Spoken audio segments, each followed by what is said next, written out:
So you have been working countless hours with your product squad to get your latest product or your latest feature ready for launch and get your customers to start using it and give that feedback that you would love to hear. Hold on, there's one last thing that you have to do before you launch your product.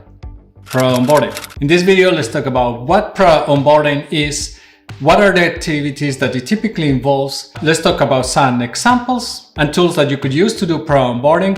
In the end, a final bonus tip.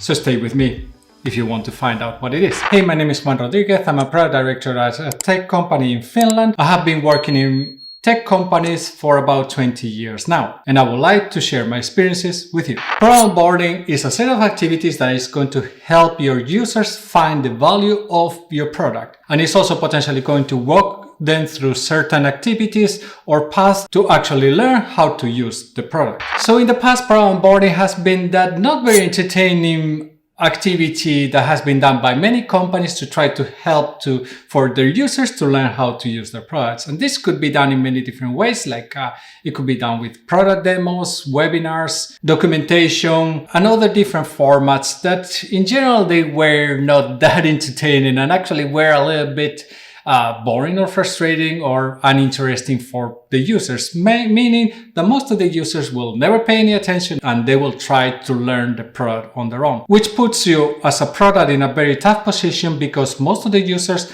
on their own are going to fail to understand and find the actual value of your product because most of the products are not built in a very easy way to use them, especially if we're talking about B2B products. Many times this documentation or these webinars were very heavily focused on, hey, we have this new feature and you will definitely take a lot of advantages with this feature. It's going to be great. It's going to change your world. But in reality, in general, these new features that were not explained or thought out from the value point of view that you're giving to the users, how we are creating value for those users, what problem is solving for them. So explaining a feature and explaining every single parameter that they can set in a feature is, well, usually the best way of losing your audience. So a quick summary, they were feature phase. Look how great our feature is and not value driven. Look how we are solving your problem. Gaming industry was an exception in this case. Gaming industry probably learned a lesson that the gamers are not going to be paying attention to any documentation to actually go and learn how to use the product. So they had to make it easy as possible to onboard those gamers, meaning that they build those tutorials that help people to understand how to do whatever actions the game was asking you to perform, to teach the basics relatively fast. Luckily, nowadays, there's better ways of doing this. Tech world has evolved, products have evolved, and nowadays doing product onboarding is a much easier experience than it used to be in the past. And this doesn't apply only to tech products. Nowadays, probably most of us have some IKEA furniture in our houses and we can build it and with the instructions without having much problems, except that random screw that is always left over after the furniture is finished. Basically, you could say that that's product onboarding, is telling you how to build that feature without anybody from IKEA having to participate and teach you and be there for you to actually build that product. If you think about tech products nowadays, they are much more interactive when they're trying to onboard people, when they're trying to teach you how to use the product. And that is helping a lot the users to actually learn how to do things on their own. And you could ask, why is this important? There is one thing, especially when you think about SaaS products, is that you want to build highly scalable models, which means that you don't want to have to interact all the time with the users, with somebody in the background. So how can you automate the process? And this is another process, automating the process of users learning how to use and find value in your product. So don't think so much about learning how to use your product, but think about learning how to find value in your product. So product onboarding can consist of different activities. First, there's going to be product tours or tutorials. They are meant for users to find value as soon as possible in your product. You want to help them to perform those actions that is going to bring that light bulb moment where they actually find out that, hey, this product is solving a problem and is solving it in a very efficient way compared to other products out there. This can be a problem. I typically refer to it as a problem because problem solution, but it can be a need, it can be entertaining, it can be whatever. What you want to avoid here is that the users are left to their own devices when they're trying to find value and the value proposition of your product, and then they get bored, frustrated, lost when they are trying to perform any kind of activity with your product. You will also have to, since that the clouds are just coming and going. The other thing that you're going to have to pay attention to is that you're probably going to have different user personas in your product, meaning that different user personas probably are going to find different value in your product or find it in different ways. So you might have to build tours or tutorials for specific for this type of roles. Personally, at least I hate when you cannot skip a tour. There's many situations where for whatever reason, and maybe I'm just not the cleverest one or the best user out there, I just had to rush into trying something and going because I just already seen some videos, some presentations, and I think that this is what I should be doing. I just go and try to do it, and I want to skip the tutorial. So being able to skip those tutorials is something that most of the people out there are going to appreciate, but it's also important that they are able to actually find that tutorial again in the future so that they can continue progressing, because I can tell you that probably I want to rush many times to go and do whatever I wanted to do with this new product, and I had no clue how to do it. Then I get lost, and then it's like, okay, I had to figure out how to do it. Please bring me that tutorial. A second one that you can use product onboarding for is product help. Product help you're going to use to introduce features to your users. And the idea here is that how can you help those users identify those features, understand them, see how they can work with them, and see how they can get the most value and benefit for them out of those features. This is particularly important for B2B products because they tend to be more complex products and many times not so good products when it comes to product design. So it's very important that you have a good documentation, help, whatever you call it, where people can find those resources that will explain them how to do certain action in the product or how to get to that step that you want to get in the product with. And you can think that I have Google. I typically are not going to be searching the documentation of the product, and that's great and dandy, especially if you're talking about products like Excel or very popular products out there where you can find a ton of answers if you go to Reddit or Quora. But in most of the cases, most of our products are not going to be that big. We might have like tens of thousands of customers, which in reality means that there's not that big community that it has been building this knowledge base in the background where they can go and find that kind of information. Meaning that you probably have to have a good or as good as possible documentation for them to find those resources and understand how to use that product. And the third activity that you're going to do for product onboarding is something like Tooltips. Tooltips are a quite traditional approach. They have been around for decades probably at this point, but they still have a place. You can say that most of the products out there still are using Tooltips. So they had not gone obsolete in that way. What you don't want to have is a very complex tooltip with a ton of information, but you want to actually guide people to understand, okay, what a certain button does or what is the information behind a tab, so they understand a little bit better what they're going to be performing or what their next move is going to be. But we probably all have seen those tooltips. There is a whole paragraph of information, and usually those are not that helpful because usually we don't care so much about that, and we tend to have the attention span of a goldfish. And the fourth one that you're going to use product onboarding for, this might not be maybe the most common one, is to do product promotion. There's many reasons why you want to do product promotion as part of your product onboarding, and usually one is this is very related is because it's also something that is using the same type of technologies to actually enable that kind of product onboarding. So what you want to do with product promotion, basically what you want is the typical thing that you want to do as part of marketing. You want to be able to make or help users find enough value in your product so they actually find it so valuable that they will want to upgrade, move to a paid subscription, or buy or purchase your product to get the full value out of your product. So basically you want to do marketing and promotion as typically is done, but you want to make it as much as possible part of the journey that the users have within the product. So certain activities of the user,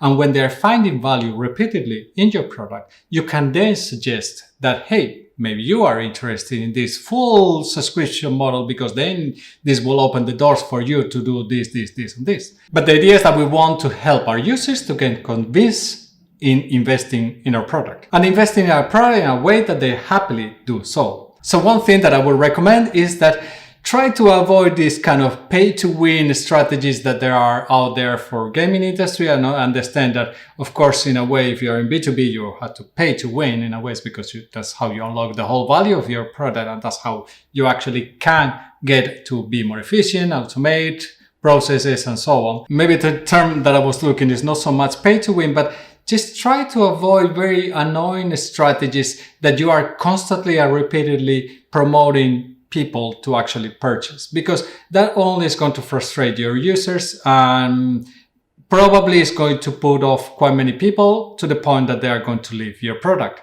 So there are great examples of how pro onboarding is being done nowadays in many different tools out there. Some of the ones that I personally like the most are, for example, Miro. Miro has a great tour, in my opinion, whenever they release a new feature or when you start using the product for the first time, that they pop up this panel that is telling you how to perform certain actions, and this is guided with a video that it helps you understand how to get that value and how to get it fast. And this for me is priceless. Slack is another good example. I love the way that they do these video tutorials. I think that YouTube does something slightly similar, but basically they do these low fidelity videos with only the new features or only the new value that they are bringing in for you as high fidelity, where you can very, very easily recognize, like, the UI of Slack is all these low fidelity bubbles, but then you can very easily see where the new features be introduced and how it's going to benefit me.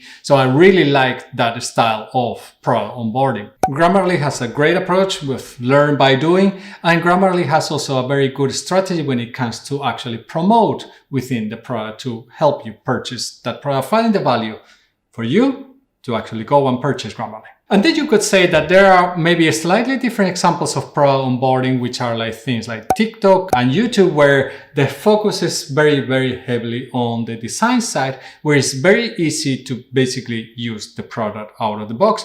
And it requires a very low learning curve, which is great for anybody out there to actually go and adopt your product. So it's a little bit different kind of mindset when it comes to pro onboarding. But of course, especially if you think about YouTube, they also talk a lot about when they release new features, they release it through videos or sometimes interactive menus within the product, where you can just follow how to actually find that new feature, find the value of that new feature, understand it quickly, and then you're good to go. And then there are different tools that are going to help you create your pro onboarding within your product directly, without the users having to go anywhere else to find that information. Just live in the product, learn, find that value directly there. And these are going to be tools like UserPilot, Intercom, Stonely, and Chameleon. These tools are meant for tech products, and typically most of them are going to work within web environments. Some of them might work also within app environments as well. And basically what they are going to help you is to define those stores where you can, for example, blur out or grayed out parts of the product, so you have the possibility to easily highlight only the areas of the product that are going to be interesting for the users, for example, a button, and then explain that, hey, click this button in order to start your tour, whatever the tour is about. Don't phrase it like that. Tell what is the value proposition of what the user is going to achieve there. Try that you build this happy case that the user relatively quickly can find the value of your product, understand it easily, and get to that moment where they actually see that, hey, this product is exactly what I was looking. It's exactly a product that solves my problem. It's exactly the product that meets my unmet need, or is the product that's entertaining me. As well, many of them, they're going to be able to have all the data tracking to actually help you understand the performance and the usage of that is coming from the users, and see how to build journeys and how to make those journeys for the users. So you can actually build in some of them these visual programming, in a way, tools or journeys that you will tell that, hey, when a user performs this action, successfully or the store successfully like 10 times, then that will bring me another action or another pop-up for them to be promoted to purchase the product. And the tip I wanted to give you for pro onboarding. Pro onboarding is great. Again, if you remember the build, measure, learn framework, pro onboarding is just the build part of the framework. We also have to look at the data, understand how people or users are actually interacting with our product, how they're finding value on it, how they're engaging with it, and are they actually feeling or actually fulfilling those tasks that we are expecting them to fulfill? Or are they taking any other routes that we might not have predicted early on? So we had to understand these things and potentially find those bottlenecks or struggles that people are going and following this route and then they get blocked and they are unable to proceed. So understand the behavior, follow the data, pay attention to it, always monitor it and work with your data scientists, data analysts, whoever you have in the company, even yourself, to understand how the users are behaving and how can you help them find that value in your product. And then of course, now I talk about building, I talk about measuring, but we always have to learn. Remember that you had to learn and adapt. Once you see that information, see how people are using your product, how they're reacting, are your initial plans, your initial thoughts actually bringing the value to the users, then learn from them. If they are, great, reinforce them. Maybe there's other things that you could do better in the future. If they are not, most likely some of them are not going to be perfect, then look into how you can improve them, how can you learn from this experience, and how can you make better the experience for your users in the future. And remember to talk with the users because they are also going to tell you where they're struggling and what are they finding valuable. Obviously in pro onboarding, there's no one size fits all. So in many cases, you are going to have to build different tools for different personas, different tools for learning or finding different values in your product, because not all our products have just one value proposition. They might have several. If you think especially about more complex products, for example, Notion, where you can do quite many things, it will be different the way that you structure tools because there's not just one thing that users are going to be doing with that product. If you like the video, if you find value on it, please like it. Hey, leave me any comment below on whatever you think about pro onboarding. Do you think that it's important? Do you think that it can be better? What is the way that you're doing pro onboarding nowadays within your product? I talk in this video a lot about value and helping users finding the value in your product. If you want to learn more about how to bring value to your users, go check out this video. I will see you in the next video, and remember, stay safe.